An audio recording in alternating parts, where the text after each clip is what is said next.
Bonjour et bienvenue dans ce point bourse du 24 février 2023. Je rappelle que les informations et analyses données sur cette chaîne sont données à titre indicatif et ne peuvent pas être considérées comme un conseil en investissement. L'investissement en bourse est risqué et vous êtes responsable de tous les investissements que vous faites. Alors aujourd'hui, les marchés qui ont un peu de mal, même beaucoup de mal, notamment on le voit ici sur le CAC 40 qui perd 1,7%. Sur les États-Unis, c'est encore pire, hein. On perd alors le Dow qui perd 1 et le Nasdaq 1,7. C'était pire en début de séance. On commence à rattraper un petit peu. Alors pourquoi? Notamment, il y a des chiffres qui sont tombés cet après-midi aux États-Unis, notamment les PCE. Donc c'est un indice pour mesurer un peu l'inflation sur un panier de valeurs hors alimentation et énergie. Et donc ça sert à mesurer l'inflation et ça continue d'être plus élevé que prévu, hein. On a eu plus 0,6 alors qu'on attendait plus 0,4. Donc ça donne encore plus de poids à une politique agressive des banques centrales pour continuer de monter les taux, hein. On sait que les taux au mois de mars devaient être montés probablement de 0,25 au niveau de la Fed. On se dirige de plus en plus vers les 0,5, ce qui explique pourquoi il y a un ajustement sur le marché et donc une baisse de la plupart des actifs, hein, qui prennent en compte cette hausse des taux qui va peser sur le marché action. Probablement, hein, au mois de mars, pour la BCE, donc la Banque Centrale Européenne, on aura de toute façon 0,5 a priori, mais c'était déjà ce qui était prévu, à moins qu'on ait encore pire, on verra. Mais on se dirige aussi vers 0,5. On sait qu'il y a un décalage, hein, au niveau des banques américaines et européennes. On a commencé la hausse des taux beaucoup plus tard en Europe. Donc pour revenir au CAC, alors on bute toujours sur notre résistance du début 2022. Euh, pour autant, on n'a pas encore. Alors on a un gros chandelier assez vilain aujourd'hui à moins 1,7. Est-ce qu'on va avoir la confirmation la semaine prochaine? Euh, on l'aura si véritablement on casse ces niveaux-là, hein.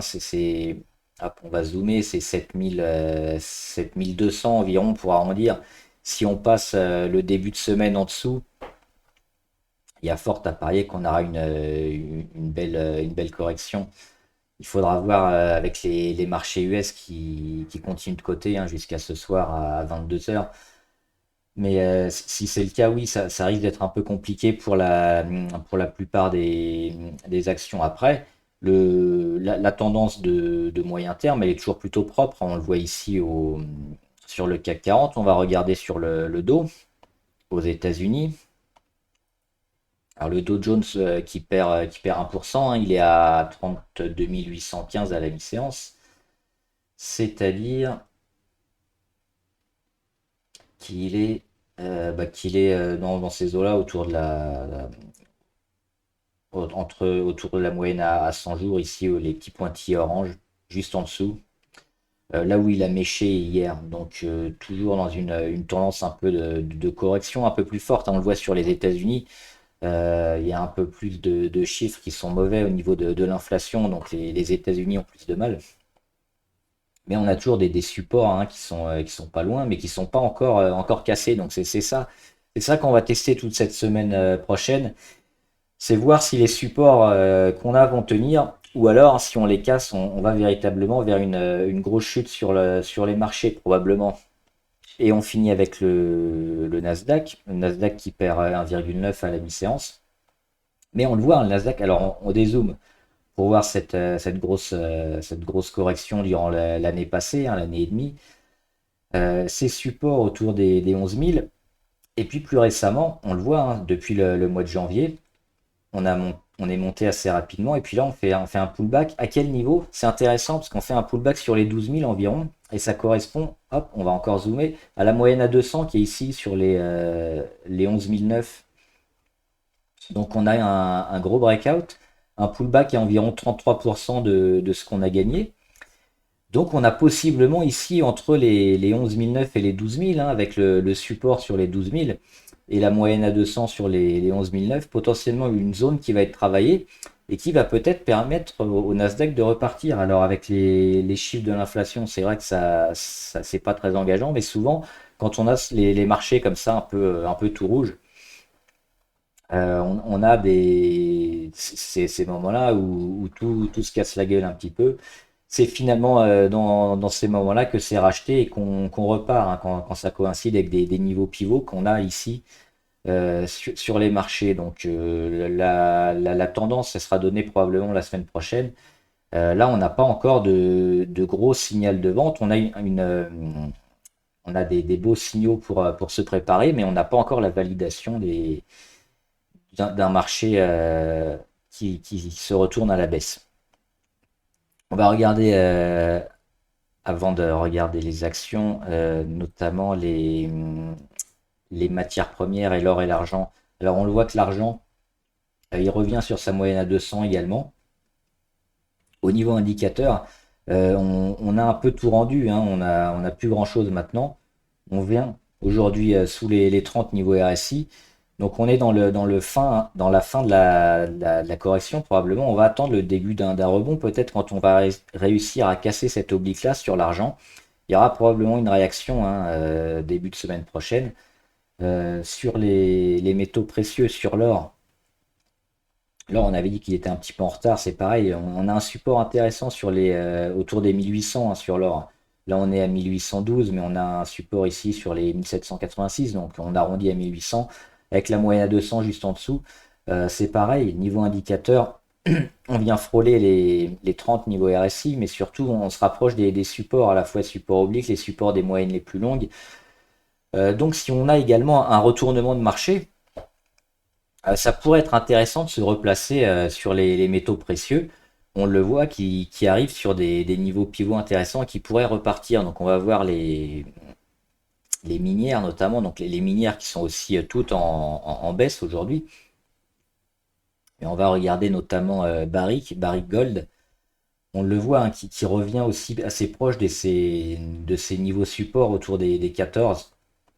Là, elle est à 15 aujourd'hui. Donc, si on a une réaction au début de semaine prochaine, niveau indicateur aussi, on est maintenant bien dans le négatif. Alors, niveau MACD, au niveau des histos, il n'y a plus pas véritablement de changement depuis quelques séances. Mais la semaine prochaine, on devrait avoir un début de réaction parce que là, on flirte avec les 30, mais on voit qu'on n'y va pas. On n'a pas envie on est à 28 niveau RSI. Mais c'est léger encore, il n'y a pas de réelle catastrophe.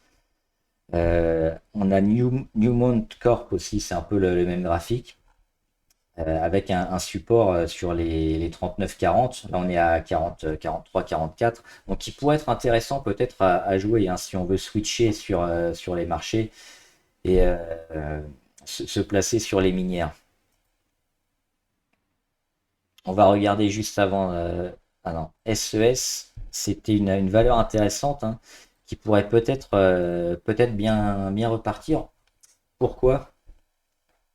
Parce qu'on a cette zone ici sur les 7,21 qui vient coïncider aussi avec la moyenne à 200, qui a été testée énormément de fois, on le voit ici, depuis la fin janvier, et qui accompagne la moyenne à 200. Et finalement, depuis 2 jours, on vient à la casser. Alors, on a une mèche haute aujourd'hui et on a du mal à finir la séance. Mais on se maintient quand même au-dessus, hein, on va le mettre en vert. On se maintient au-dessus des 7,21. On va chercher, on le voit avec la mèche largement au-dessus des Bollinger. Niveau indicateur, on a une consolidation qui s'est fait quasiment à plat, hein. On était bien haut. On n'est pas encore sur les zéros, mais il y a plus, pas véritablement d'écart, hein. Sur les lignes, les histos aussi sont très petits. On a une phase de retournement sur les moyennes les plus courtes, notamment à 50 et à 100.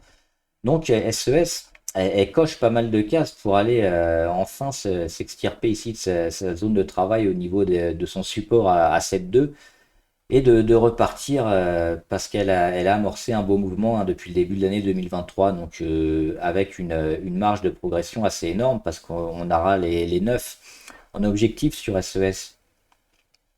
Ce sera probablement une valeur à suivre la semaine prochaine, hein, pour confirmation.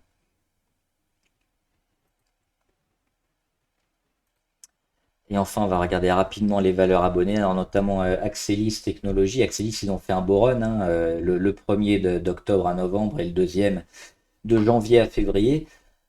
Ça demande évidemment de digérer un peu ce genre de graphique. Donc forcément, on a atteint un plus haut ici sur les 129. À voir ce qu'elle va rendre, mais si on regarde les indicateurs, on va probablement consolider au mieux. Alors si on consolide à plat et qu'on reste au niveau des 115, 118, ce sera très bon.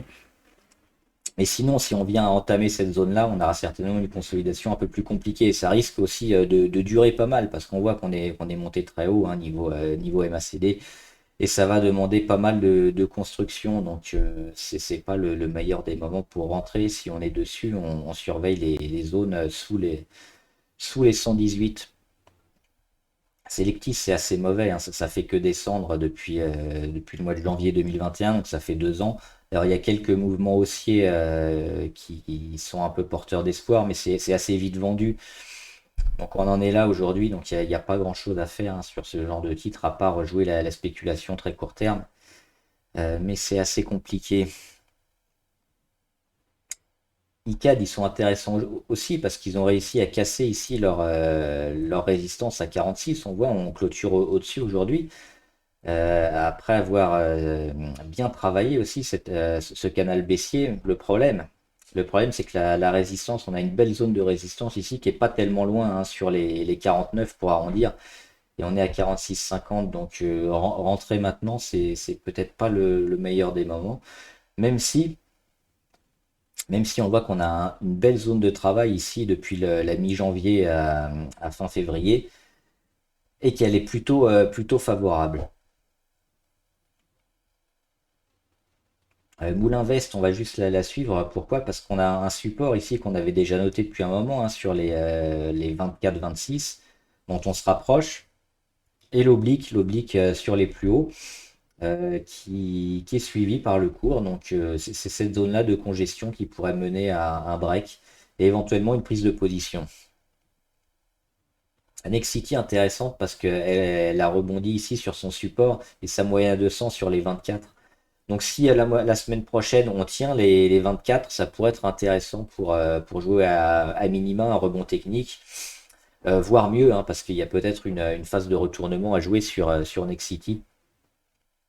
Des volumes très intéressants, mais véritablement cette zone des 24 à tenir absolument, hein. Hop, on va la mettre en vert parce qu'elle est tenue pour le moment, mais il ne faudra pas la lâcher. Ruby, oui, Ruby c'est toujours intéressant à moyen terme, on le voit, elle est en train de se retourner.